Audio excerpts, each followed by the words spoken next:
Hey everyone, welcome back to the B-Movie Bunker. Today we're looking at 1963's horror classic, Black Sabbath, brought to us by Mario Bava, a icon in the world of horror cult classic filmmaking, Italian director.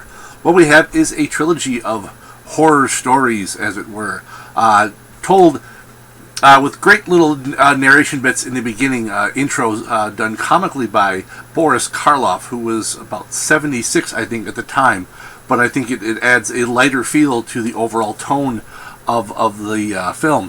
When you get into the actual shorts, they take on a much darker tone for the most part. You have Drop of Water, which is actually a tale about a nurse who takes advantage of her position and steals something from the body of a deceased medium while preparing the corpse for burial. The next story is The Telephone, where a woman is receiving mysterious phone calls from a gentleman who should not be alive. And then finally we end with The Wordalock, which is a vampire-type story that, of the three, I think is the lightest in tone, and I think it's a little... Story-wise, I think it's the weakest, but I think visually it's the best. It really has some great visuals, very reminiscent of... Well, reminiscent... It was before most the horror Hammer classics, but that's the kind of feel that I get from that. But I like the shorts a lot. Now, some people, some modern horror fans, probably won't enjoy these as much because these are not...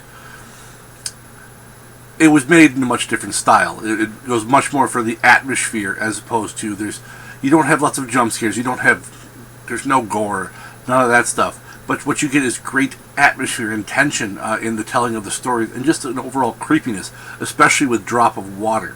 I liked it a lot.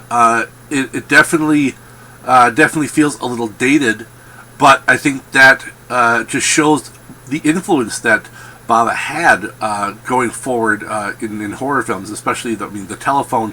I mean, that type of thing we see so often in 70s and 80s slasher films with some Stranger Calling, and even in the 90s with Scream and stuff like that.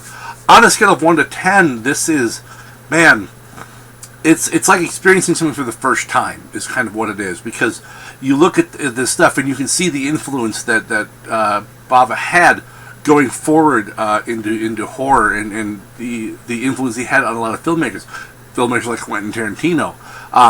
And that's kind of how this feels. I mean, yes, there's nothing new to me as a horror fan watching these where I'm surprised by anything, but that's because the people that I've watched have copied him and have learned from him going forward. So as far as a nice little trilogy of shorts, I think it works really, really well.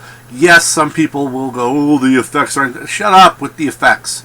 It's the story that matters, and I still think that the effects, especially in Drop of Water, I love the look of the medium's corpse, the wide-eyed, just freaky fucking face. I mean, that's not an image that's going to leave me anytime soon. So that's all I have for this time. Till next time, stay safe out there in the wasteland, folks, and check out some classic, older horror stuff as well.